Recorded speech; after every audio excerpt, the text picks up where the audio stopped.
Des ambulances, des voitures de police. Khor Yair, dans le centre d'Israël. Un attentat à la voiture bélier vient d'avoir lieu. Il était aux environs de 2 h du matin quand un homme fonce sur 4 policiers.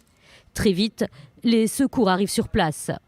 Les ambulanciers paramédicaux du MDA, Derry et Davidson, ont trouvé 4 blessés sur le bord de la route. Un homme de 24 ans inconscient avec des blessures à la tête et aux membres, un homme conscient de 46 ans avec des blessures similaires, ainsi qu'un homme et une femme conscients. Ils ont administré un traitement sur le terrain et les ont évacués. Il y a un blessé grave, 2 modérés et un léger.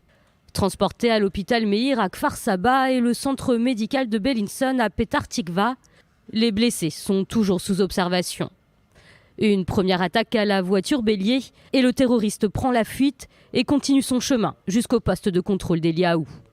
Il sort du véhicule et tente de poignarder plusieurs forces de sécurité. Il a rapidement été neutralisé. Âgé de 26 ans, le terroriste est un arabe israélien. Il vivait dans la ville de Tira, près de Kfar Saba. Si au début des faits, il semblait avoir opéré avec un complice, cette piste a rapidement été écartée. L'enquête est toujours en cours.